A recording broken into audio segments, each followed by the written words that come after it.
In 1994, a movie came along about a man of low intelligence who happens to hit a few lucky breaks, weaving himself in and out of the timeline of American history and into the hearts of millions of moviegoers. That man was Forrest Gump. For the month of February, I'll be focusing episode topics on historical and pop culture references in the movie. Ones you may have missed when watching the film because of the overwhelming emotion attached to every scene, or ones you may only be familiar with on the surface. In this episode, we'll be talking about the advances in medicine that made Lieutenant Dan's new legs possible. From their beginnings in ancient times, through the advances made in the field following World War II, and through today. I'm your host, Emily Prokop, and this is the story behind prosthetics. But first, a quick message. If you like this podcast, you might be interested in other podcasts that focus on the humanities. In fact, if you search Twitter for the hashtag #Humanities_podcasts, you'll find plenty of shows on history, language, literature, philosophy, art, and more. These are podcasts by people who enjoy telling stories, exploring the arts in our world, and who want to share their knowledge. Some examples of the podcasts you'll find are Myth Take, focusing on Greek mythology, the Feast podcast, which talks about great meals and history, or The Lonely Palette, an art history podcast. Search hashtag #Humanities_podcasts today, or follow Humanities Podcasters on Twitter. And if you're a Humanities Podcaster, use the hashtag in your tweets so others can find you.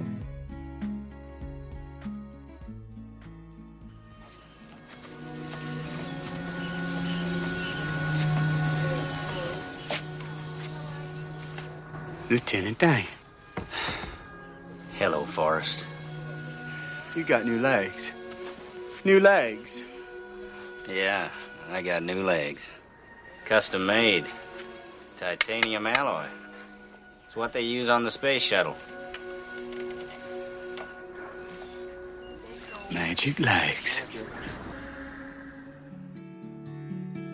You may be surprised to find out that prosthetics were used as early as ancient India and Egypt. The Vedas, written in Sanskrit from India between 3500 and 1800 BC, includes records of Queen Vishpala, who wounded her leg in battle and had it replaced with an iron leg. But one of the earliest pieces of evidence of a prosthetic device was an artificial leg dating back to 300 BC from Italy. It was made of bronze, iron, and wood, but it was destroyed during an air raid in London during World War II. In 2000, archaeologists found a mummified woman with a wood and leather prosthetic toe from between 1069 and 664 BC. In Egyptian lore, keeping the body whole for burial goes back to the legend of Isis and Osiris. When Osiris's brother Set was angered by Osiris, he killed him and sent his body down the Nile. Osiris's wife Isis found him and brought him back, somehow conceived his child Horus, and when she wasn't looking, Set angrily chopped up Osiris's body and disposed of the pieces. But again, Isis, with the help of Set's wife, was able to find all the pieces, except his phallus, which was said to be swallowed by a fish, and Osiris went on to become the god of the underworld. Egyptians believed that in the afterlife, they would be put to work and they would need their bodies intact to be able to do this. Organs that were taken out during the mummification process could be magically grown back in the afterlife, but missing limbs and appendages needed to be added to the body before mummification.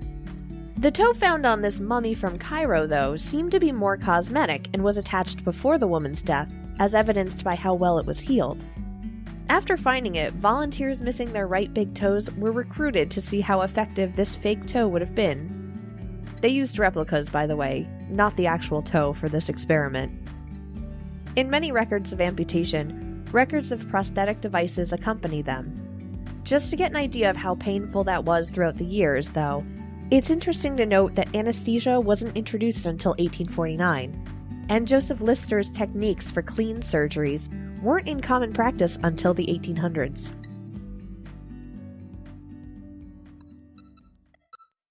A German dentist named Peter Bailiff was the first to introduce an artificial limb that could be controlled by the user's body.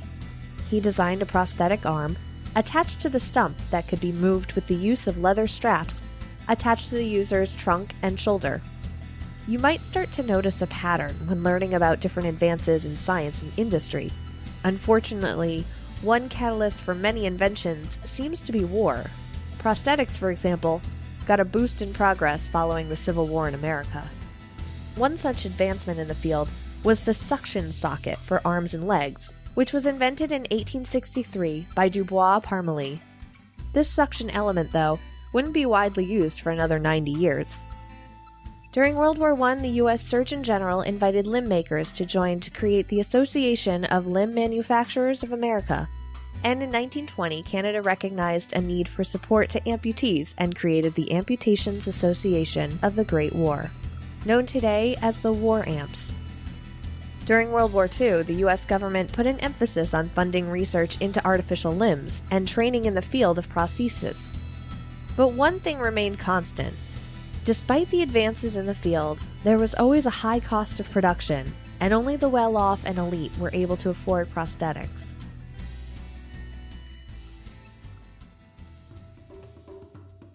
So, we've gone through the history, and we've gotten to the part of this episode where we're talking about the technology that gives Luke Skywalker his new hand, right? Not quite.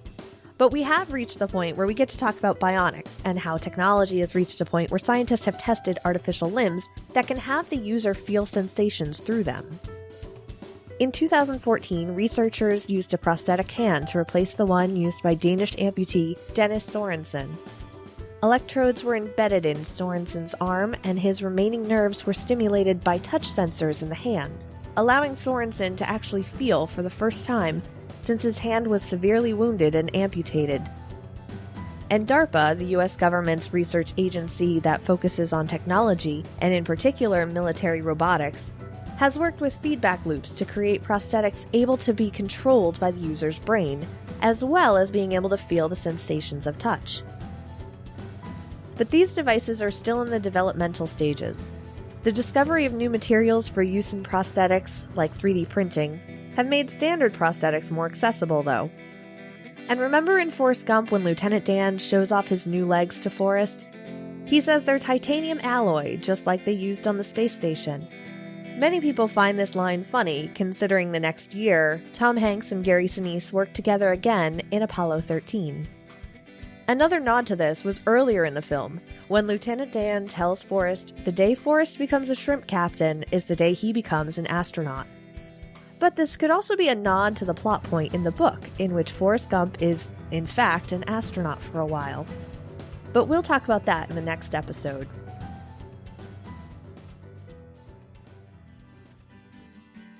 Information for this episode was sourced from livescience.com, the National Center for Biotechnology Information, Wired Magazine, and more links which can be found in the show notes at thestorybehindpodcast.com.